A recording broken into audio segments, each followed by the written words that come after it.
Welcome back to another episode of the Plant.Body.Soul podcast. And we are delighted to be interviewing a friend and my brother from another, the incredible hat maker, filmmaker, and music producer extraordinaire, Samuel Vasquez. Welcome, Sam. Wow.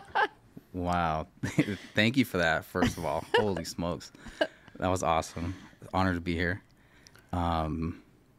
Yeah, I'm grateful for this meeting of the minds. Right?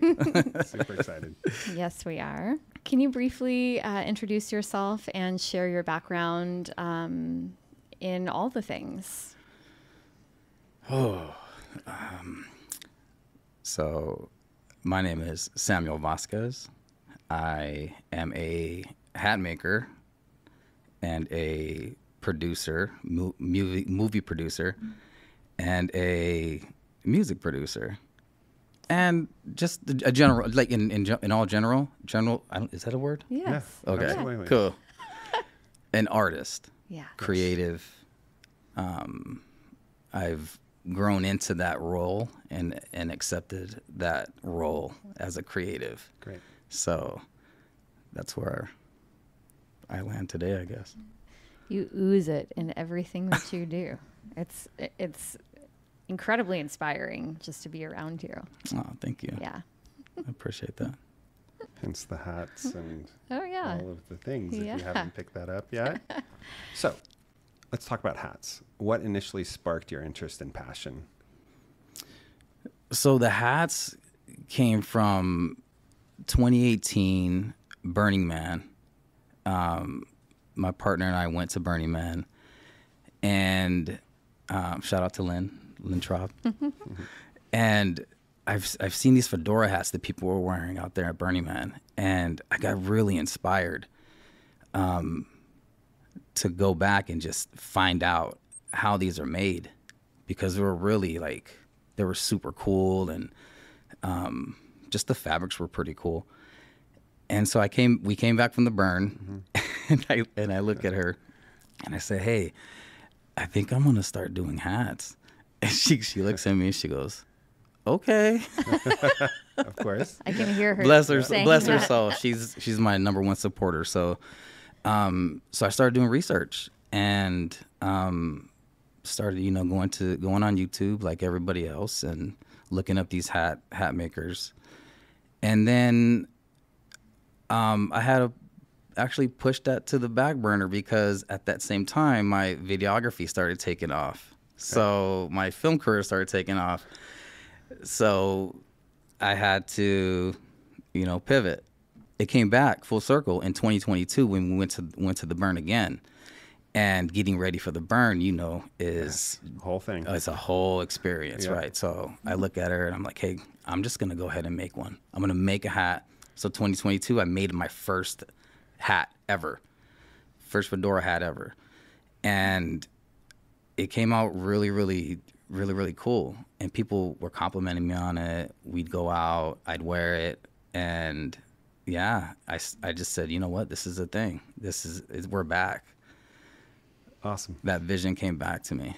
So So you mentioned you just casually kind of glazed over that, but you mentioned that your film career was taking off, and I'd love for people to know that you actually produced a movie and it was highly regarded as well. So would you mind touching a little bit on that? So back in 2016, I picked up a passion for filmmaking. Didn't know anything at all. Oh, wow. Right. I had to find a new career, and 2 months in having my first camera, I find myself on a set with my longtime friend, my childhood friend, who had wrote this amazing movie, short film called Sweetbread. And 2 months in from having my camera, I am learning on the spot, just what is this machine in my hand? I have no idea how to use it. Don't know what an aperture is, shutter speed, nothing at all whatsoever. So I'm just trusting the process. going obviously going back to YouTube and looking up some stuff and YouTube University. YouTube University. We all been there, right? And yeah, the journey took about two years to make, because it was zero budget. No one was getting paid. First time actors, first time filmmaker, first time director, first time editor, first time everything. That's amazing. Right? So 2 weeks, 2 weeks. So after the filming process, I was just going to leave it alone. And my friend was like, going to go to LA and try to get an editor to edit it. And he was making that move to Hollywood. And I asked him before he left, I said, hey man, what's going on with the short film? And he's like, well, I'm just going to, see what happens, and kind of pushed it to the back burner. Sure. And I was like, nah, we did too much work in order to let this just fizzle out. Yeah. Let me mess with the scene. Let me edit a scene, put together a scene, and then we'll go from there and just show you what I can do. So yeah, 6 months in, I'm making the whole film. I'm editing the whole film, color grading, sound engineering, and piecing together just this beautiful masterpiece that we had 2 years prior to that. Wow. So yeah, I had to find a lot of compassion for my work. Sure. Sure. Because in that 2 years, like I said, my career started taking off. I started getting gigs here and there, and just mastering the craft of editing and camera work and being a producer and a director. So looking back at that footage, it's like, wow, I've come so far in such a short period of time. And to create something from that. So being a creative, you learn to work with what you have in front of you.